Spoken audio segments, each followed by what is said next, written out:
मेरे प्यारे श्रोताओं, सभी माताओं, दर्शकों, देवियों, सज्जनों, आप सभी को फिर एक बार स्वागत करता हूं आपके अपने favourite YouTube channel RPKY Ram ji में। मैं आपका प्यारा चहिता साथी प्रियांशु हमारी फिर एक बार और एक नया प्रसंग के साथ। आज हम बात करेंगे ज्ञान और रूप के विषय में। रूप से बड़ा ज्ञान है। हम जब भी किसी से विवाह करना चाहते हैं तो हम पहले यह देखते हैं कि वो रूपवान है कि नहीं, या फिर वो रूपवती है कि नहीं। अगर वो रूपवान है या फिर रूपवती है तभी हम उससे विवाह का प्रस्ताव देते हैं। लेकिन हम यह पहचानना भूल जाते हैं कि उसमें कितना ज्ञान है, कितनी दक्षता है। तो हम आज इसके विषय में बात करेंगे। तो ऋषि अष्टावक्र के पिता थे महर्षि कोढ़, या फिर किसी पुराणों में वर्णित है उनका नाम है ऋषि असित। तो एक बार महर्षि कोढ़ आश्रम में शिक्षा दे रहे थे, वेद का, पुराण का, मंत्र का, उपनिषदों का। तो वेद मंत्र कहते कहते उनसे एक गलती हो गई।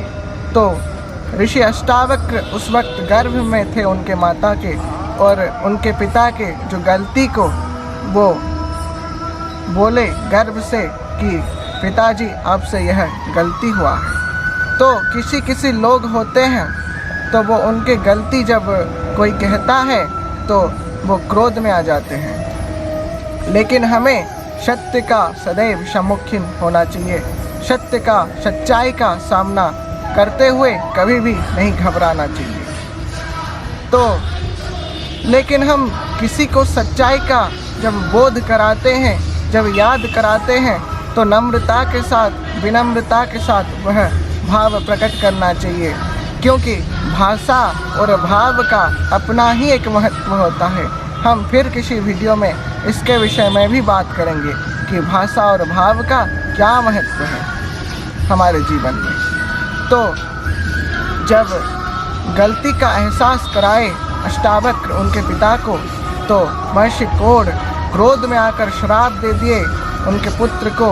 तो तू गर्भ में होते हुए शिष्टाचार के विरुद्ध कार्य कर रहा है, पिता को उसके गलती का एहसास करा रहा है, सारे शिष्यों के सामने मेरा तू अपमान कर रहा है। इसलिए जब भी तू जन्म होगा तो अष्टावक्र होकर जन्म होगा।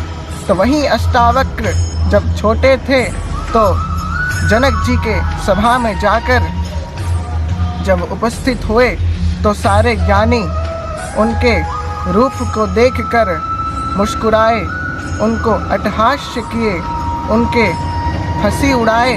तो अष्टावक्र उसी वक्त बोले कि हे महाराज जनक, मैं तो सोचा था ये ज्ञानियों की सभा है, ये पंडितों का सभा है, लेकिन यहाँ तो ज्ञानी कोई भी नहीं है, यहाँ तो रूपदर्शी सभी हैं। तो शरीर के बाहरी बनावट को देखकर यहाँ पे लोग मुझ पर हंस रहे हैं, मेरी हंसी उड़ा रहे हैं, लेकिन मुझ में कितना ज्ञान है ये लोग नहीं देख रहे। तो जनक जी आश्चर्य प्रकट किए एक छोटा सा बालक के मुंह से यह बात सुनकर। तो वहाँ सभा में बहुत तर्क चला, वितर्क चला, वेदों का, शास्त्र का, पुराणों का, उपनिषदों का। तो अष्टावक्र सारे पंडितों को हराए। वहाँ पे एक नियम था कि जो व्यक्ति जाएगा और हार जाएगा जनक जी के सभा के पंडितों से, तो उसको बंदी बनाया जाता था। उनके पिता भी हार गए थे एक बार, तो उनको भी बंदी बनाया गया था। तो अष्टावक्र जब सभी को हराए तो जनक जी बोले कि मैं तुम्हें कुछ पारितोषिक देना चाहता हूँ, कुछ मतलब पुरस्कार देना चाहता हूँ। जब कोई कंपटीशन या फिर प्रतियोगिता होती है तो जो उत्तीर्ण होता है, जो कृतकार्य होता है, उसको पुरस्कृत किया जाता है, उसको रिवार्ड दिया जाता है, प्राइज़ दिया जाता है। तो वैसा जनक जी बोले। तो अष्टावक्र बोले यहाँ पे जितने पंडित, ज्ञानी, ऋषि मुनि बंदी हैं तो सबको मुक्त करा दीजिए राजन।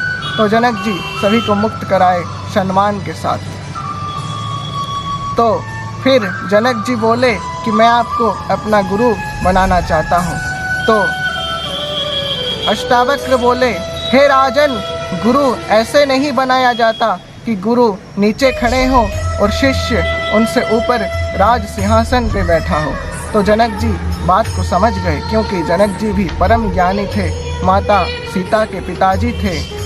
तो जनक जी नीचे उतर आए और उनके सिंहासन पे अष्टावक्र को बिठाए और उनसे गुरु मतलब शिक्षा ग्रहण किए गुरु बनाकर। तो अष्टावक्र के श्राप के पीछे और भी कुछ कारण हैं। किसी पुराण में वर्णित है कि महर्षि देवल तपस्या कर रहे थे, उनके सुंदरता में मोहित होकर रंभा उनसे प्रेम की याचना की।